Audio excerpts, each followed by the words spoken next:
I'd like to welcome Jenny from EWB to talk about our engineering project that we're going to be doing as part of Engineers Without Borders. The team members of this group are myself, Josh, Jack, Brandon, Macaulay, and Ryan, who was off screen.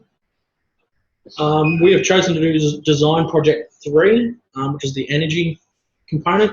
Of that component, we're going to do the cooking technologies. We've decided to find an alternate fuel source for cooking in the Bambui households that will replace the current fuel sources of wood.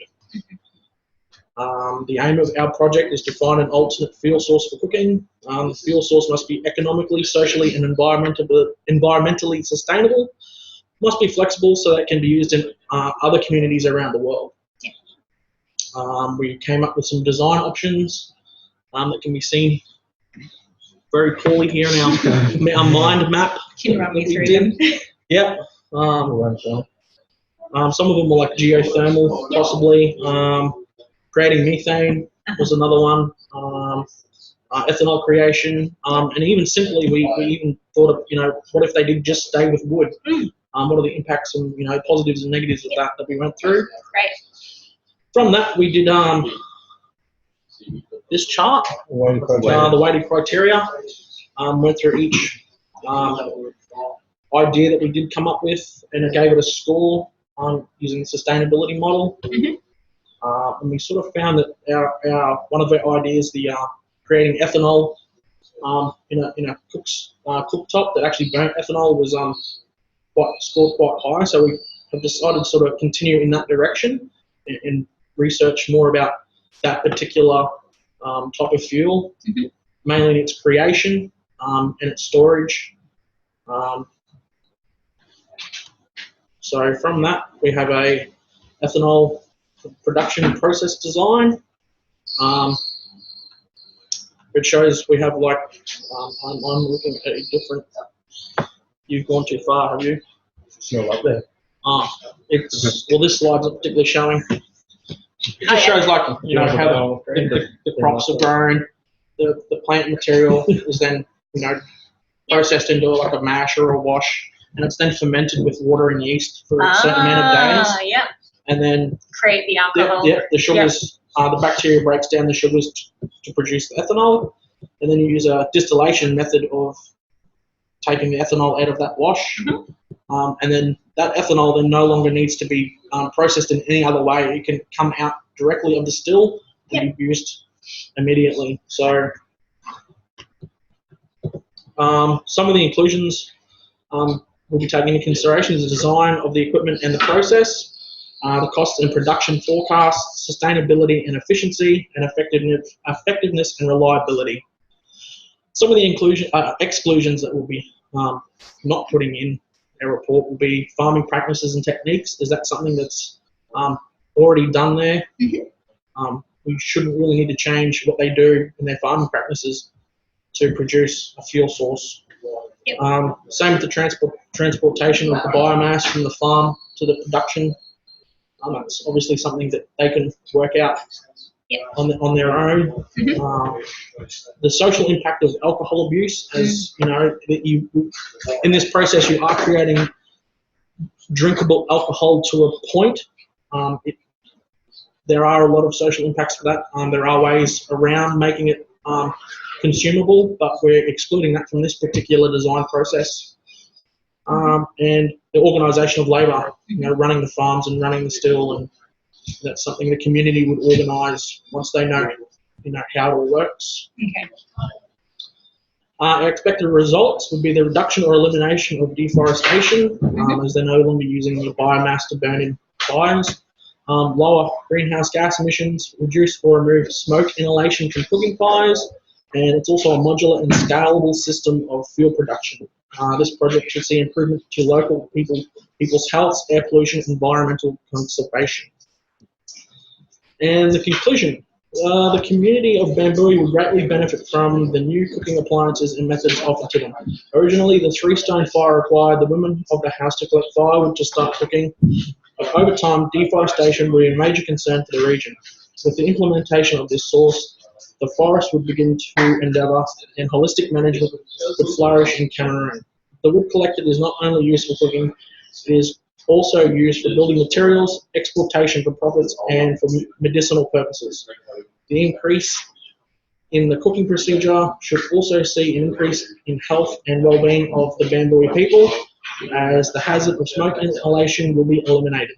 If the project is successful, the same process can be applied to other places facing the same problem.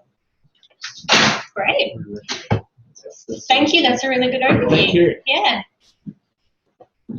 Any questions or concerns, or anything you can add? I have lots of questions. Okay, excellent. We'll obviously do our best. Yeah. No, this is a great.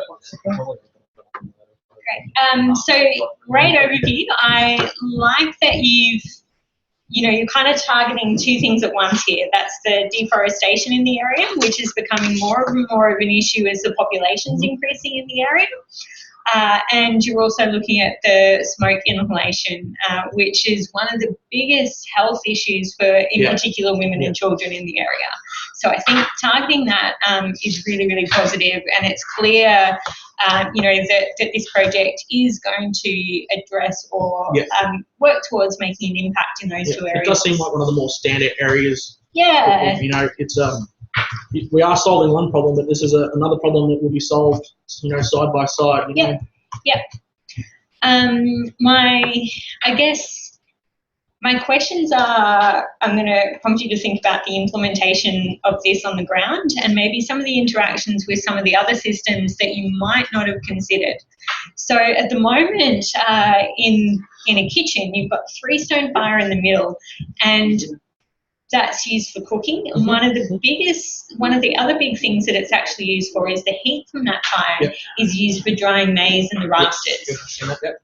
So my first question would be, how do you actually cook with ethanol? What is that process? What heat is generated? How would this impact, one, how they currently cook, and two, how would it impact the drying of the maize?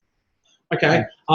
We've actually found a ethanol cooktop that it's been implemented in India quite a lot. It is quite cheap per unit. It's 25 American dollars per unit.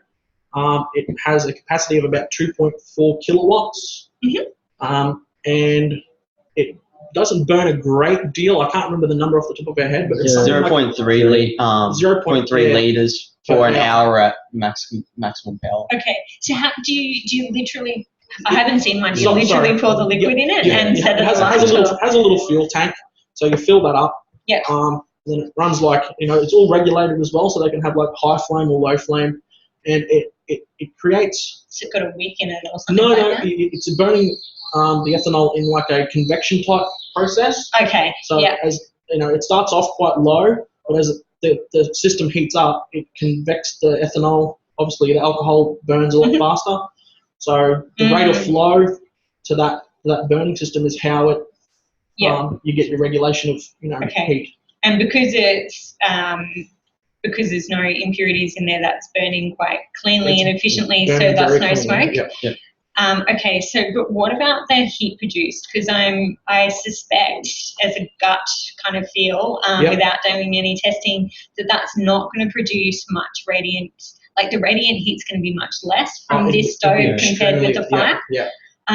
So the big concern I would have there is the impact that's actually going to have to the drying of the maize.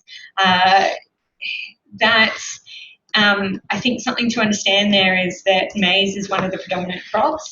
Most households are subsistence farmers, so that is their livelihood. If they can't dry that and store it effectively, then that's going to cause a really big problem. People are reluctant to try new techniques for drying of the maize because that's, if something goes wrong, they're risking everything. They're risking their livelihood. And they've done it for so long in the one way. Change. Right. I have a feeling that change to these communities is something that can't be done overnight.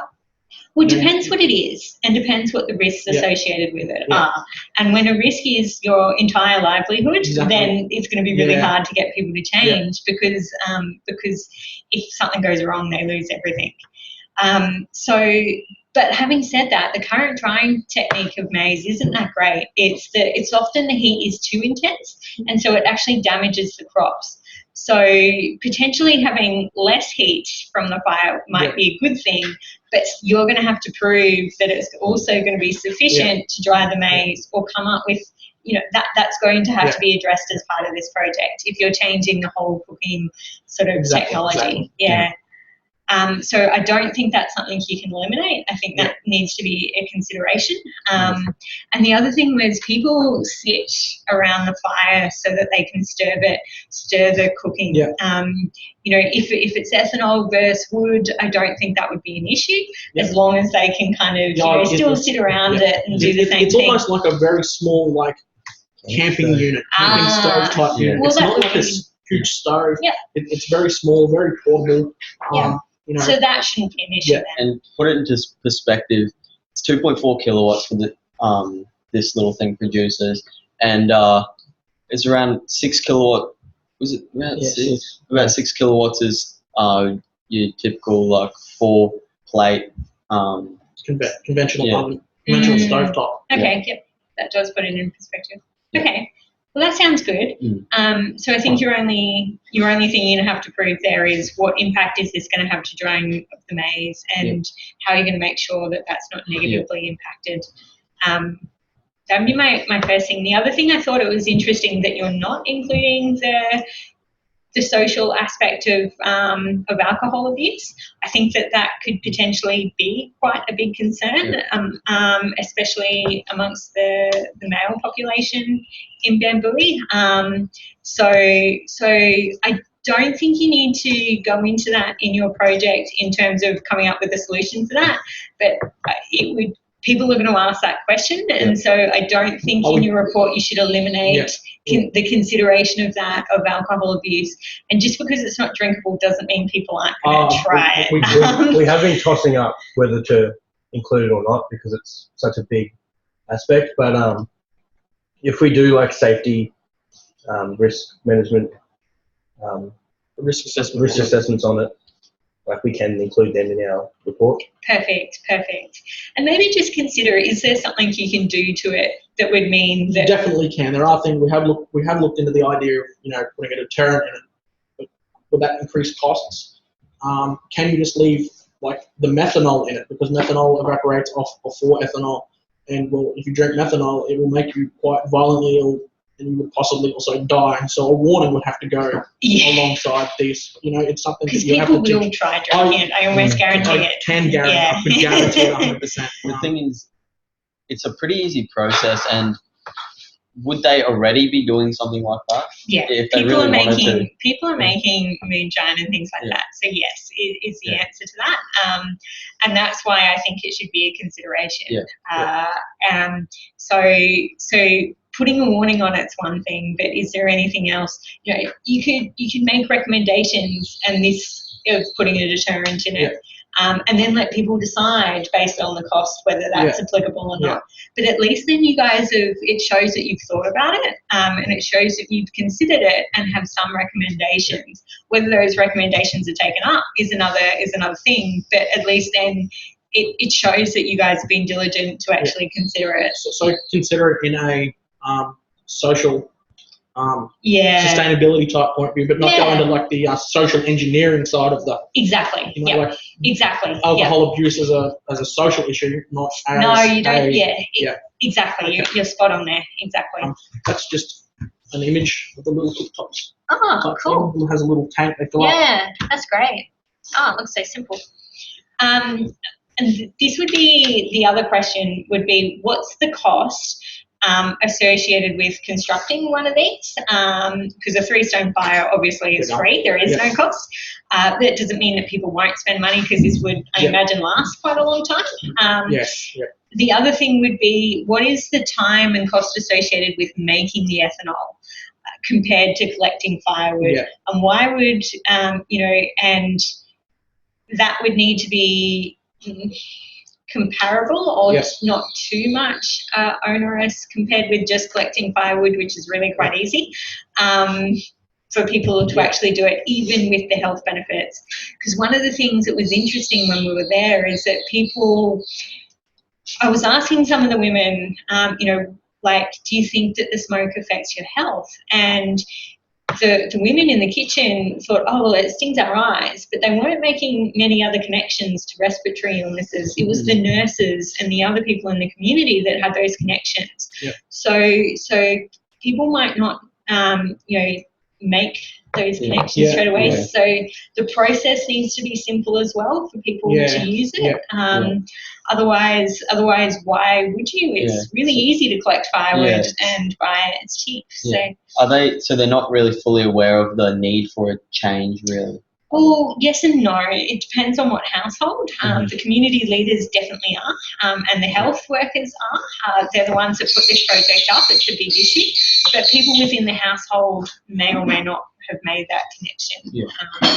And it's also just something that they're used to as well. Yeah.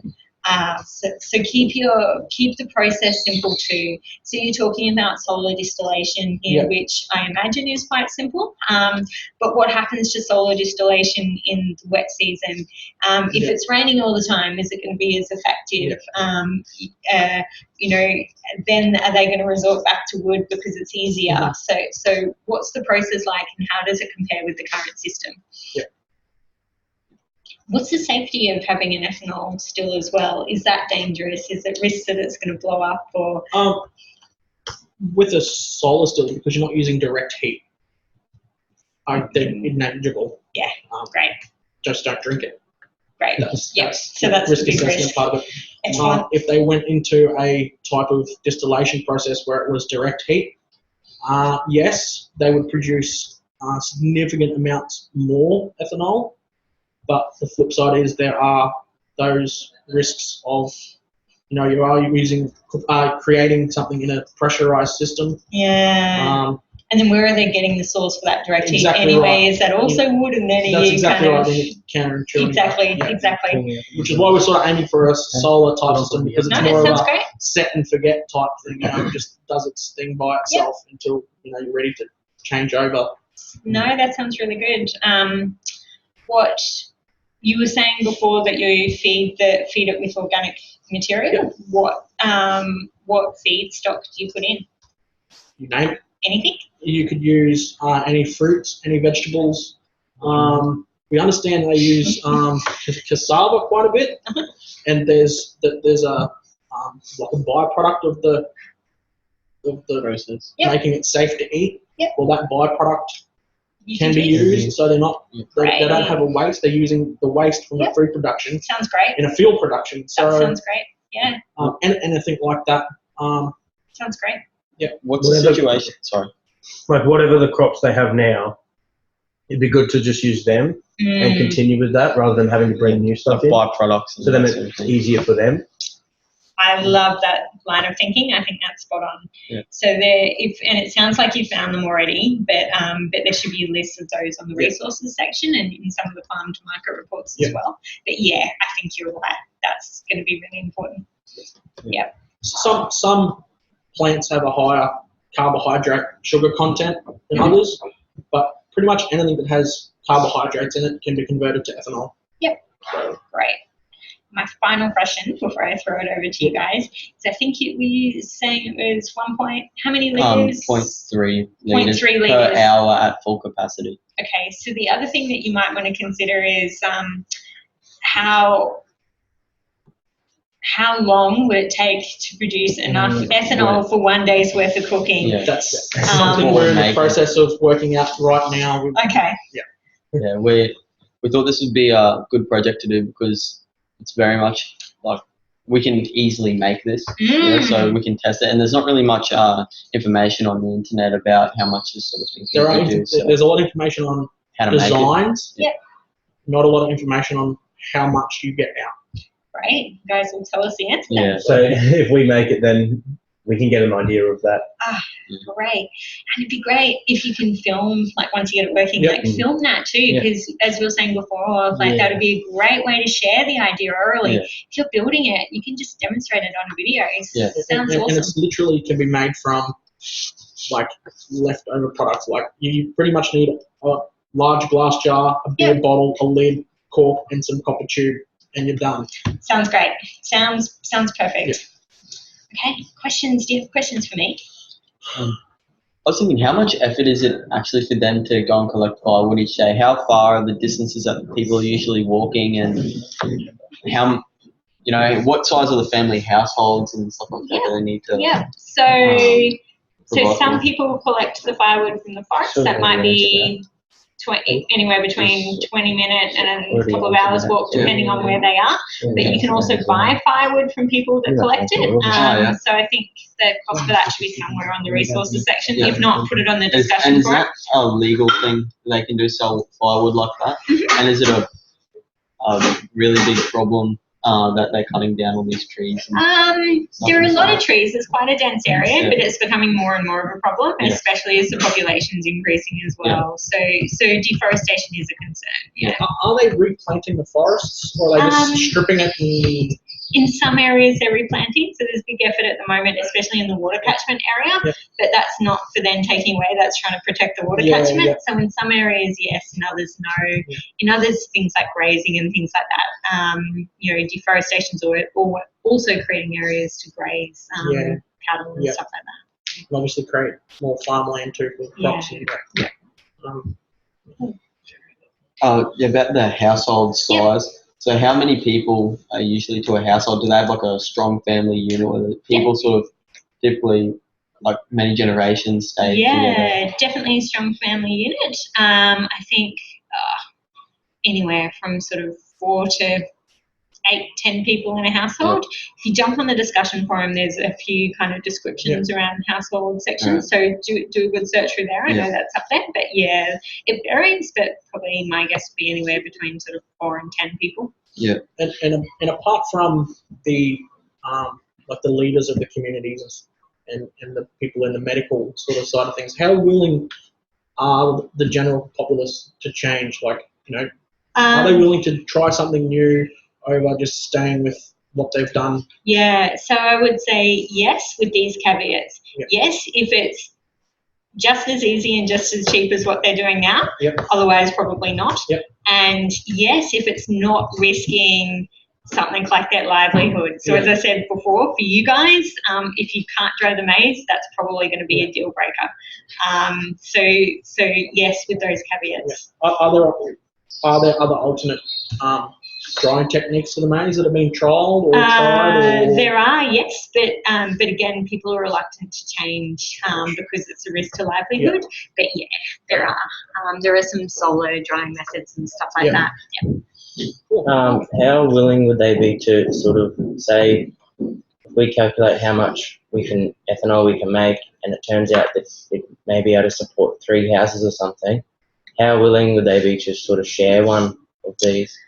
The issues, which I think people are pretty friendly and like sharing, but the issue there is how do you control the inputs and outputs? So how do you make that fair? You know, if it's one family is putting all the leftover cassava, you know, stuff in there, then and everyone's sharing the ethanol, how do you make that system fair? Who owns it? Who maintains it? So you might be better off if it's producing excess going, well, then maybe we can sell it to other households who don't have to produce their own. So it might be more that you could set it up as a business rather than sharing. Might be easier, but I don't know, think about it. If you can come up with a way to make that I'm guessing they have a lot less red tape when it comes to starting a business. Just, you know, hey, I've got this. And, definitely. Okay. That's good. I don't think we have any other questions. Good timing for the podcast. Done. Perfect. Thank you very much. Sounds great, guys. Good Thank luck you. with it. Thank you. Awesome. Thank you. Do you know anything about the India design summit as well? Because we were thinking about it. Are you guys wanting to go? Can you come? I think we've got to talk to the group. Yeah, we can I'll see be you. here at 5. Can we come back at 5? Yes, if you come back at 5, I'll chat to you about that.